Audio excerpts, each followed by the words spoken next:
जब कुदरत अपना रूप दिखाती है तो रूह कांप जाती है। और ऐसा ही कुछ हुआ था फ्लाइट 571 के साथ। ये प्लेन एक बर्फीली पहाड़ी पर क्रैश हुआ, जमीन से हजारों फीट ऊपर।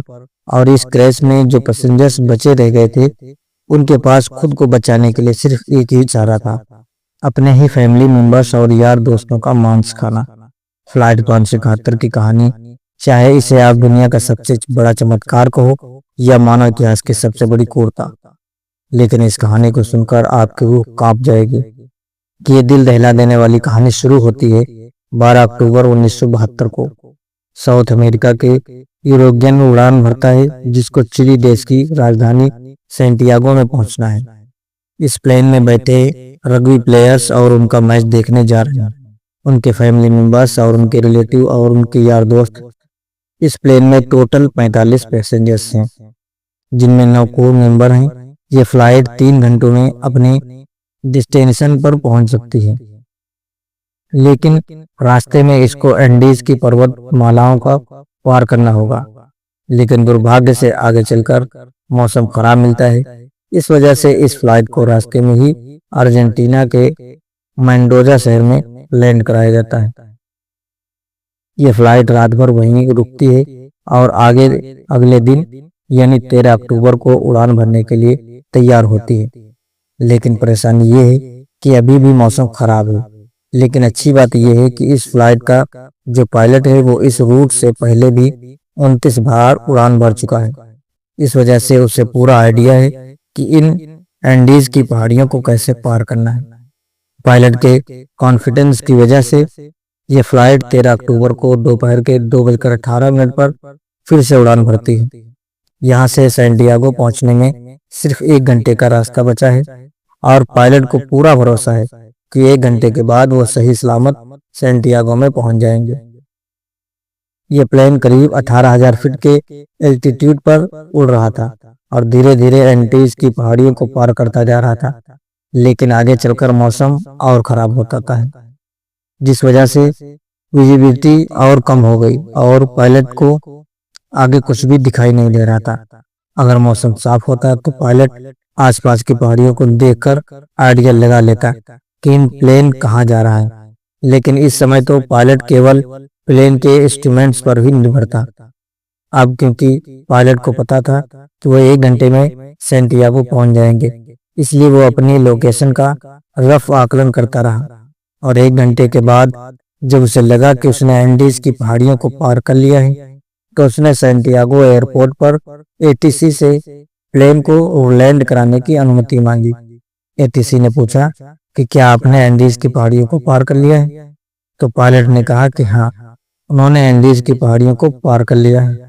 एटीसी भी पायलट द्वारा दी गई लोकेशन पर ही निर्भर थी, तो एटीसी ने प्लेन को लैंड कराने की परमिशन दे दी और पायलट से कहा कि आप प्लेन को 11,500 फीट के एल्टीट्यूड पर ले आओ। 3:02 पर पायलट प्लेन के एल्टीट्यूड को धीरे धीरे घटाने लगा। जैसे ही प्लेन नीचे आता है तो पायलट को दिखाई देता है कि अभी तो एंडीज की पहाड़ियां ही चल रही हैं और सामने एक बहुत बड़ी चट्टान है।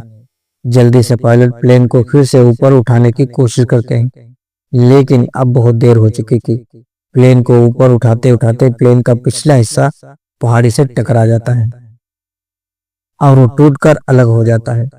प्लेन का पिछला हिस्सा खत्म होने की वजह से पीछे की जो सीटें थी वो यात्रियों सहित हवा में उड़ जाती हैं और 3 पैसेंजर्स हवा में ही उड़कर खत्म हो जाते हैं। इस टकराव में प्लेन का राइट विंग भी टूट जाता है, जिस वजह से प्लेन डिसबैलेंस हो जाता है, जिस वजह से उसकी दूसरी विंग भी पहाड़ी से टकराती है और वो भी टूट जाती है।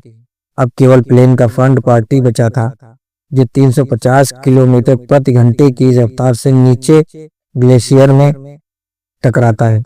प्लेन पूरी तरह से तहस नहस हो जाता है।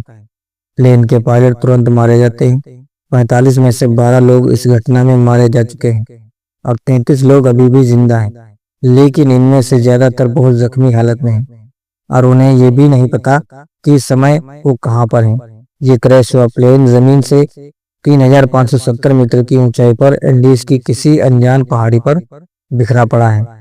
क्या वो इस पहाड़ी पर बच पाएंगे? निकल पाएंगे वहां से या नहीं, ये कोई नहीं जानता। अभी तक जो हुआ वो तो महज एक छोटा सा ट्रेलर था। इस फ्लाइट की असली कहानी तो अब शुरू होगी। आप कल्पना भी नहीं कर सकते कि आगे चलकर इनके साथ क्या होने वाला है। ये वीरान एंडीज की पहाड़ियां अब इन पर कहर बनकर बरसने वाली हैं। इनके आगे की वो स्टोरी जानकर आपके रूह तक का कांप जाएगी। घायल हुए पैसेंजर्स में से एक पैसेंजर था नान नानपाडो, जिसके सिर में चोट आई थी, जिसकी वजह से वो कोमा में चला गया। परेशानी ये थी कि जल्दी ही सूरज ढलने वाला था और शाम होने वाली थी। इस वजह से रेस्क्यू टीम के पास उनको ढूंढने के लिए ज्यादा वक्त नहीं था। बाई चांस अंधेरा होने से पहले उनको नहीं बचाया गया तो इस बर्फीली पहाड़ी पर रात गुजारना नामुमकिन होगा, क्योंकि यहाँ का तापमान रात में 30 डिग्री सेल्सियस तक पहुंच जाता है। रेस्क्यू के लिए 4 जहाज रवाना किए गए। इन चारों जहाजों में से एंडीज की पहाड़ियों को खंगाल डाला, लेकिन इन्हें कहीं कहीं भी कुछ पता न चला, क्योंकि प्लेन ऐसी जगह पर क्रैश हुआ था जहां पर सफेद बर्फ और घना कोहरा था और प्लेन भी सफेद रंग का था। इस वजह से ऊपर से देखने पर रेस्क्यू टीम को क्रैश साइट का अंदाजा भी नहीं हो पा रहा था। देखते ही देखते रात हो गई और उस दिन रात भर के लिए रेस्क्यू ऑपरेशन को स्थगित कर दिया गया। बचे हुए पैसेंजर्स को उम्मीद थी कि वो कैसे भी करके सिर्फ आज की रात काट लें, कल तो उन्हें कोई ना कोई बचा ही लेगा। और उन्होंने क्रैश पड़े प्लेन में से शेल्टर बनाया और रात गुजारी। ये रात उनके लिए बहुत भयानक थी, क्योंकि आज की रात इन्हें 30 डिग्री सेल्सियस में -30 डिग्री सेल्सियस में गुजरनी है। लेकिन इनके पास एक उम्मीद है कि कल इन्हें कोई ना कोई ढूंढ लेगा और बचा लेगा। इस उम्मीद में से इस रात को कैसे भी करके काट लेते हैं। लेकिन 5 लोग इस रात को नहीं झेल पाते और अब जिंदा बचे हुए लोगों की संख्या 33 से घटकर 28 रह जाती है। अगले दिन सुबह 14 अक्टूबर को सर्च ऑपरेशन फिर से चालू किया जाता है और 11 जहाज इन्हें ढूंढने के लिए उड़ान भरते हैं। लेकिन परेशानी वही थी कि क्रैश हुआ प्लेन सफेद रंग की वजह से बर्फीली पहाड़ियों में नजर नहीं आ पा रहा था। बचाव दल के जहाज सर्वाइवर्स के ऊपर से उड़कर जा रहे थे, लेकिन उन्हें वो नीचे नजर नहीं आ रहे थे। इस वजह से सर्वाइवर ने बचाव दल को सिग्नल देने के लिए प्लेन के ऊपर लिपस्टिक से SOS लिखने की कोशिश की, लेकिन उन्हें SOS लिखने के लिए लिपस्टिक काफी नहीं थी। इस वजह से उन्होंने अपने सूटकेस को बर्फ पर एक बड़ा सा क्रॉस बना दिया, ताकि वो आसमान से बचाव दल साफ साफ दिखाई दे सके।